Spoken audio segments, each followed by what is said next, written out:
Hello friends, welcome to Shamal's cooking. आज मैं आप लोगों के साथ इस सीजन की स्पेशल मैंगो बर्फी की रेसिपी शेयर कर रही हूँ। जब आप ये सारे इंग्रेडिएंट देखेंगे ना तो तुरंत इसे बनाने का आपका मन कर जाएगा, क्योंकि ये आपको आपके किचन में मिल ही जाएंगे और चूकने का कोई डर है नहीं। इसलिए अगर कोई पहली बार भी बनाएगा तो उससे ये बिल्कुल परफेक्ट बनेगी, क्योंकि जो भी चीज़ें मैंने यहाँ यूज़ की हैं सबका एकदम परफेक्ट मेजरमेंट मैंने आपको दिया है, जिसे आप बिना डरे इसे ज़रूर बनाएं। आपको बहुत अच्छा रिजल्ट मिलने वाला है। और ये जो बर्फ़ी बनी है फ्रेंड्स, आप देख ही सकते हो कितने नीट एंड क्लीन इसके पीसेस बनते हैं। बिल्कुल भी चीवी स्ट्रेची नहीं बनेगी और एक बार बनाकर आप इसे 7-8 दिन के लिए स्टोर करके रख सकते हो। इनफैक्ट ये इतनी ज़्यादा टेस्टी बनती है कि तुरंत बनाएंगे ना झट से ख़त्म हो जाएगी। तो आइए बनाते हैं। तो यहाँ मैंने ये पके हुए 2 आम लिए हैं, जिन्हें मैंने पील करके काट के यहाँ रखा है। ये है आधा कप जितनी सूजी, एकदम बारीक सूजी है। उसी कप से नापकर आधा कप जितना डेसिकेटेड कोकोनट, 3/4 कप जितनी चीनी, चाहे तो आप ज़्यादा मीठा पसंद करते तो 1 कप भी ले सकते हैं। 2 टेबलस्पून जितना घी, 1 टेबलस्पून जितनी दूध के ऊपर की मलाई, ये अगर नहीं है तो आप इसे स्किप कर सकते हैं। फ्लेवर के लिए आधा चम्मच जितनी इलायची की पाउडर, 1 टेबलस्पून जितना बेसन और ये है आधा कप जितना दूध। तो फ्रेंड्स, आपने इंग्रेडिएंट सारे देख लिए। इसमें जो हमने ये आधा कप जितनी सूजी और ये जो आधा कप जितना डेसिकेटेड कोकोनट लिया है, दोनों को मिला के ये हो गया 1 कप, राइट। और 1 कप के हिसाब से वैसे देखा जाए तो पूरी आप 1 कप जितनी चीनी ले सकते हो मिठास के लिए, लेकिन अगर आम ज़्यादा मीठा है तो 3/4 कप भी आप लेंगे तो भी चलेगा। मिठाई थोड़ी कम मीठी बनेगी। ज़्यादा मीठी पसंद है तो पूरी टोटल 1 कप जितनी चीनी आपने लेनी है। और अगर आपको सिर्फ इसे सूजी के साथ बनाना है या सिर्फ कोकोनट के साथ बनाना है, तो जैसे मैंने ये दोनों को आधा आधा लिया ना, तो आपको कोकोनट पूरा 1 कप लेना पड़ेगा, या अगर सूजी के साथ बनाना है सिर्फ तो सूजी 1 कप लेनी पड़ेगी, ठीक है। तो एक अगर मैं आपको रैंडम सा हिसाब बता दूं तो सूजी और कोकोनट मिला के 1 कटोरी हो गया। इसके लिए चीनी भी 1 कटोरी, मतलब थोड़ा सा कम है। और इसके लिए अगर ये मैंगो का मैं प्यूरे बना लेती हूँ तो ये भी सेम कटोरी से नापकर 1 कटोरी आएगा। भले पीसेस ज्यादा लग रहे हो, लेकिन प्यूरे बनने के बाद वो थोड़ा कम हो जाएगा, क्वांटिटी में कम दिखेगा, तो वो 1 ही कटोरी आएगा। तो बेसिक सा इसका ऐसा मेजरमेंट निकलता है कि कोई अगर सिर्फ रवा और आम की बर्फी बना रहा है तो आम का पल्प 1 कप, रवा 1 कप, चीनी 1 कप, राइट। और अगर कोई नारियल और मैंगो की बर्फी बना रहा है तो नारियल, या चाहे तो आप गीला ले सकते हैं या डेसिकेटेड कोकोनट ले सकते हैं, वो 1 कप, मैंगो पल्प 1 कप और चीनी 1 कप, ठीक है। चलिए, अब ये जो आम का पल्प है इसे मिक्सी जार के अंदर लेके मैं बारीक कर लेती हूँ।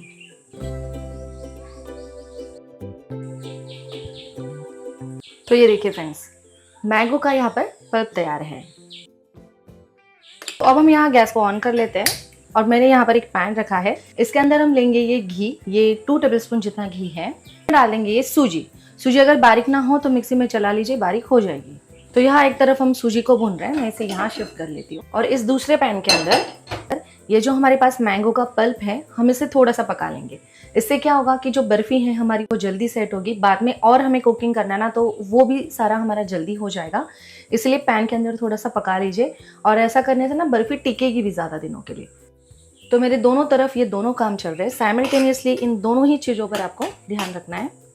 इसे हमें तब तक पकाना है जब तक कि ये हल्का सा गाढ़ा ना हो जाए। ध्यान रखिएगा कि ये नीचे तले से लगे ना। जैसे जैसे ये पकते जा रहा है ना, और भी स्वीट होते जाएगा, और इसका जो कलर है ना ये भी थोड़ा सा गहरा होते जा रहा है। तो यहाँ सूजी भी अच्छे से भून चुकी है, बस इससे ज़्यादा इसका कलर डार्क नहीं करना है। अब हम इसमें क्या करेंगे ना, हमारे पास देखिए दूध के ऊपर की मलाई है, ये डालेंगे, क्योंकि सूजी के दाने को ना हमें हल्का सा फुला देना है। अगर मलाई नहीं हो, इससे क्या है, एक अच्छा स्वाद आता है, इसलिए हम इसमें डाल रहे हैं। थोड़ा सॉफ्टनेस रहेगा बर्फी के अंदर, इसीलिए। ये नहीं है तो आप दूध का छींटा इसके ऊपर लगा सकते हो, जिससे ना सूजी का दाना हल्का सा फूल जाएगा और सॉफ्ट हो जाएगा। दूध जो हमने आधा कप जितना दूध लिया है, इसमें से बस जरा सा डालेंगे इसके अंदर। लगभग 3-4 चम्मच जितना मैंने इसमें डाला है, बस ज़्यादा नहीं। तो जो ये सूजी है हमारी, ये रेडी है। मैं गैस बंद करके इसे यहाँ रख देती हूँ और इसे ना मैं ढक के रख देती हूँ, मतलब सॉफ्ट रहेगी, ठीक है। और यहाँ ये जो मैंगो का पल्प है, ये देखिए, तो अब ये देखिए भी काफ़ी हद तक गाढ़ा हो गया, जल्दी से गिर भी नहीं रहा है। तो इस हद तक गाढ़ा कर लीजिए। ये भी गैस अब मैं बंद करती हूँ। अब हमारे पास ये जो डेसिकेटेड कोकोनट और थोड़ा सा दूध बचा है, इसका क्या करना है। ये मिक्सी जार लेंगे फिर से, इसमें ले लेंगे ये डेसिकेटेड कोकोनट।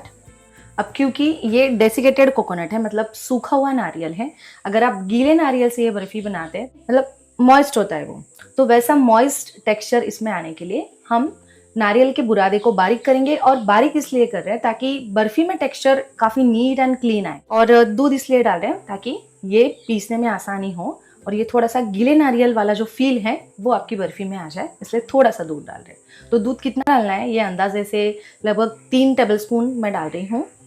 इसे हम बारीक कर लेते हैं। ये देखिए अब कैसे हो गया, बिल्कुल गीले नारियल की तरह हो गया ये।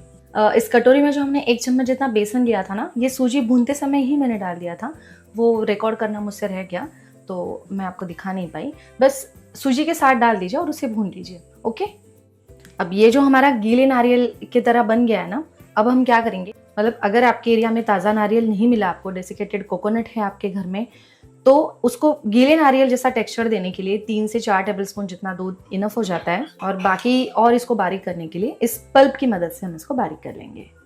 तो ये मैं इसके अंदर डाल देती हूँ। नेचुरल, कोई फ्लेवर कलर कुछ नहीं, एकदम नेचुरल है। ओके, तो देखिए अब ये अच्छे से बारीक हो चुका है। इस तरीके से ना इसका टेक्सचर थोड़ा सा स्मूथ हो जाता है। अब ये जो भुनी हुई सूजी का मिक्सचर है इस प्लेट के अंदर मैं निकाल लेती हूँ। अब यहाँ मैंने फिर से सेम पैन लिया है, गैस ऑन करके ये जो चीनी हमने ली थी ये हम इसके अंदर डाल देंगे। और इस कटोरी से 1 कटोरी जितनी चीनी थी, तो ये आधा कटोरी जितना मैं इसमें पानी डाल रही हूँ। और अब इसे हम मेल्ट कर लेते हैं।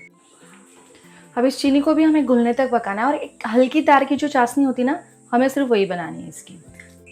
तो देखिए फ्रेंड्स, यहाँ पर है ना चीनी पिघल चुकी है, एकदम हल्के तार की चाशनी बनानी है। मैं आपको चेक करके बताती हूँ चाहे तो, हल्का सा तार बन रहा है। ओके, हल्की सी तार की चाशनी यहाँ पर बन रही है। तो पहले ये जो सूजी है, सूजी ऐड करेंगे। सूजी को मिक्स कर लेते हैं पहले इसके अंदर। ये मैंगो और कोकोनट का पल्प और साथ में इलायची का पाउडर फ्लेवर के लिए। चलिए अब इन चीज़ों को हम मिक्स कर लेते हैं। आपको इस समय लग सकता है कि ये कुछ ज़्यादा ही लिक्विडी है, आप चिंता मत कीजिए। अब देखिए ये जो है बर्फ़ी का मिक्सचर, ये बहुत ही रनी है, इतना रनी हमें नहीं चाहिए। इसकी बर्फ़ी सेट होने में पता नहीं कितने दिन लग जाए। तो अब हमें गैस को ऑन करना पड़ेगा, फिर से धीमी गैस रखनी है और इसको भी मिलाएंगे। आपको पता है ये बर्फ़ी बनाने का और एक तरीका है, जैसे एक मिक्सी जार ले लो, उसमें डेसिकेटेड कोकोनट भी, साथ में चीनी भी और साथ में ये मैंगो पल्प भी, सभी को साथ में लेके मिक्सी में पीस लो। एक पेस्ट आपको मिल जाएगा। थोड़े से घी के अंदर उसको पका लो। उसमें क्या होता है पता है, जब ये चीनी मेल्ट होती हैं बहुत ज़्यादा छींटे उड़ती हैं और वो छींटे आपके हाथ के ऊपर इधर उधर उड़ेंगी। आपका जो सारा गैस स्टोव है वो भी ख़राब होता है। इसलिए मैंने आपको ये तरीका बताया है, जैसे जो मैसीनेस है वो नहीं होता, आपको कुछ भी चटका वगैरह लगने का जो खतरा है वो भी नहीं रहता। तो ये तरीके से आप जाओ, आपको ज़्यादा अच्छा रिजल्ट मिलेगा। जैसे जैसे ये मिक्सचर ऐसे सूखते जाता है ना, इसका कलर और भी गहरा होते जाएगा, मस्त येलो कलर आएगा। अभी अगर आप देखेंगे ना तो ये पैन को छोड़ रहा है, लेकिन फिर भी थोड़ा गीला लग रहा है। ठीक है, ऐसी बर्फ़ी भी सेट होगी, लेकिन बहुत इंतज़ार करना पड़ेगा आपको, हो सकता है पूरी रात वेट करना पड़े। तो हम क्या करेंगे, इसे और थोड़ा सा ड्राई करेंगे। हाथों के ऊपर कोई छींटा नहीं उड़ा और ना ही आपको कहीं गैस के ऊपर दिखाई देगा। किस तरीके से ना ड्राई होते जा रहा है नीचे से, आप देख पा रहे हो अगर। ये देखिए, फिर से इस साइड दिखाती हूँ। देखिए ये वाला एक चम्मच इसके अंदर खड़ा करके देखते हैं। देखिए आराम से चम्मच खड़ा है, गिर नहीं रहा है। और चाहे तो इसमें से थोड़ा सा मिक्सचर इस प्लेट के अंदर मैं ले लेती हूँ। देखिए इसकी ना गोली बना कर देखते हैं। हाथों को कहीं भी ये चिपकनी नहीं चाहिए और आराम से शेप को होल्ड भी कर ले। अब इस थाली के अंदर मैं इसे सेट कर रही हूँ, घी लगाकर मैंने ग्रीस कर लिया है।